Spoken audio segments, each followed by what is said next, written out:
Good Yule, friends. Today is St. Nicholas Day, which is very much celebrated in Catholic and Orthodox churches, especially in Europe, but is also celebrated here, not just in Sheboygan, but all throughout Wisconsin. Milwaukee has a big festival of things like this, and it's very popular in Chicago, a lot of the Midwest, things like this. So I'm going to tell you a little bit about this because the question was asked, how did we go from St. Nick to Santa Claus? Are they the same person? Is it the same idea? What happened? So there's some good stories. I'm going to read you a little bit to you because it's kind of a long story and I've tried to shorten it up a little bit. But here you go. Nicholas, or Nick, was born during the 3rd century in which is not what is now Turkey. He had wealthy parents who raised him to be a Christian, but his parents died in an epidemic when he was young. Nicholas, obeying Jesus' words to sell what you own and give the money to the poor, did this. He took his entire inheritance and gave it to assist the sick, the needy, and all of those suffering. He dedicated his entire life to caring for those who were without. In this life of serving God, then, he became a bishop, a leader of the pastors of the people, and was known all throughout the land for his generosity. So you can get this idea of this Saint Nicholas, right? Because he was a saint for helping people and taking care of people. So here are some of the stories that go around about St. Nicholas. This first one is probably the most important, which will help explain a transition, but there are several others that are just fascinating. So one of the most popular stories is about a poor man with 3 daughters, and he needed a dowry for his daughters, otherwise his daughters would be sold as slaves somewhere.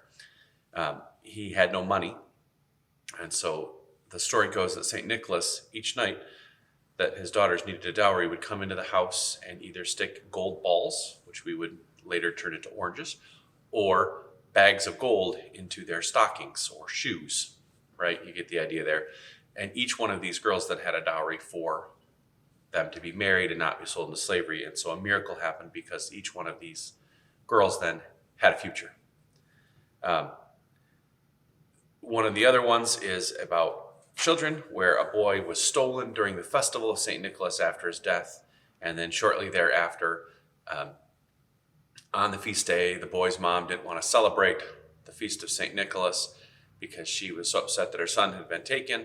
She prayed to St. Nicholas, and whoosh, St. Nicholas appears and rescues the boy and brings him back for a reunion with his mother, so he becomes the patron saint of children.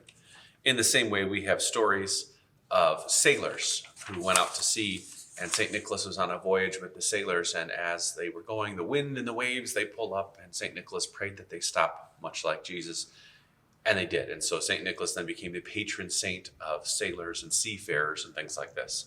There's another story where he hears about 3 theologians, some students who are going, and a wicked innkeeper captures them and kills them and puts them in a pickling tub.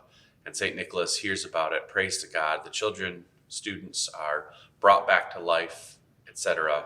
Further of there. Same story goes with a wicked innkeeper and some little children. He takes them, etc. St. Nicholas prays and gets them back. So all of these things are like this.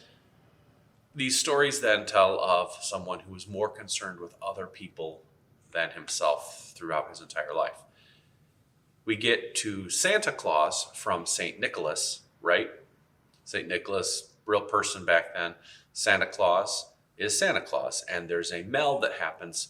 Really, it happens in the 1820s with an author you're probably all familiar with, Clement Moore.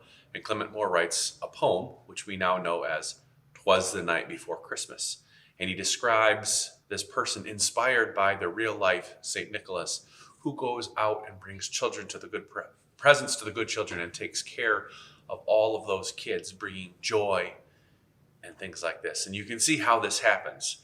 So the Santa Claus we know and love today, the image that we're probably most familiar with actually comes from advertising from the Coca-Cola company when they started using the image of Santa Claus to sell Coke. So there you have it. There is a story in very, very brief time between the original Saint Nick to how we get to the concept of Santa Claus we have today through Clement Moore. I hope you have a great day. See y'all soon.